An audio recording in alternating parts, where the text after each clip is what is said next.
If talking about inflation, we've been assured by the government that the inflation will come down. RBI on the other side is worried that the inflation is rising, and that is the reason it is not decreasing the interest rates.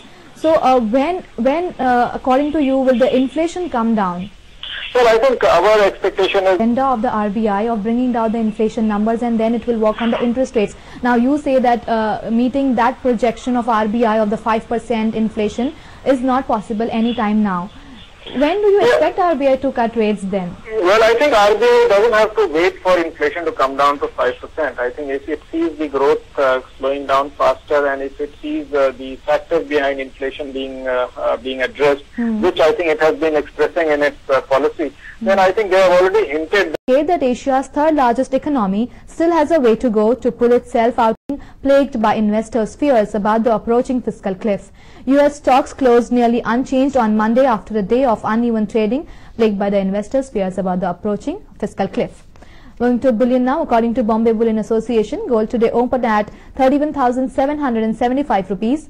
Meanwhile, silver today opened at 62,085 rupees. Crude oil futures declined during electronic trading today, with a rising dollar weighing even as geopolitical tensions helped support prices. New York's main contract light sweet crude for delivery in December shared 29 cents to 85.2. Let's talk more on the markets with our market analyst, Mr. D. Sundarajan. Mr. Sundarajan, thank you very much for joining. A happy Diwali to you, sir.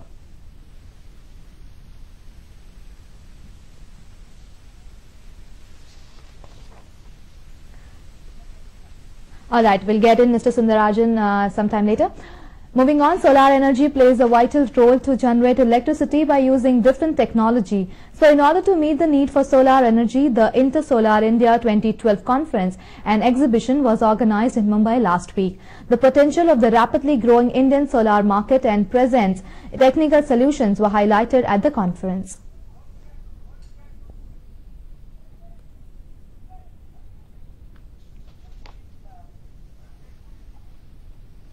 We've got connected with our market analyst, Dr. D. Sundarajan. Mr. Sundarajan, a happy Diwali to you, sir. Thank you. We know the markets are closed, but we have the Muhurat trading in late afternoon. How do you see that? We have the Muhurat trading from 3:45 to 5 o'clock. It's a very auspicious day for the market. Previously, the new year used to start on this day for many of the stockbrokers and investors. Now, as far as the outlook is concerned, there have been some very disappointing figures, like IIP figures have been disappointing. Both this Metro Scan from Mumbai. A very happy Diwali to all our viewers. I'm Madiha Mujawar, and now the news in detail.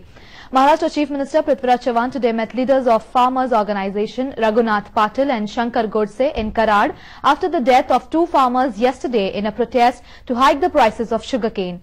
Chief Minister Prithviraj Chavan said that he has accepted the request of Raghunath Patil and has taken a positive stand to bring out the points in light of the central government that is recommended in the Rangarajan Committee report.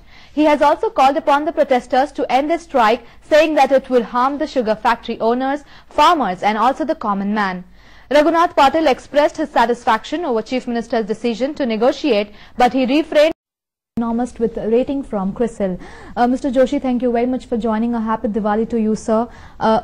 We know it's the Diwali day, and we should talk about the positive news, but the data coming in is very gloomy. We see the IIP declining at 0.4%. We see the exports getting contracted at 1.63% and the inflation getting very worrying at 9.75%. What is your outlook here, sir? Well, I think, as you rightly said, I think the data that was released, all the three data points that were released yesterday, whether it is industrial production or it is inflation or it is trade deficit, I think they have all rather discomforting news from all the three. Right. I think going ahead, the index of industrial production has almost remained stagnant for 6 months now, first 6 months of this year. I think going ahead, we do see some positive movement there, and that particularly will come from consumer goods.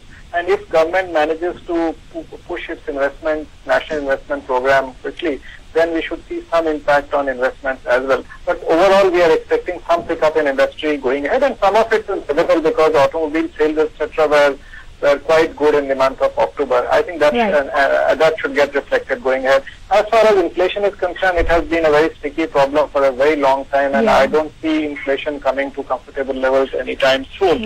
And trade, I think we are dependent on the global situation, and the exports, particularly to the Eurozone, are suffering quite a bit. Has been impacted. And also I think the other economies are also slowing, so I think naturally that has an impact on our exports, and that leads to a widening trade deficit and also has implications for current account deficit.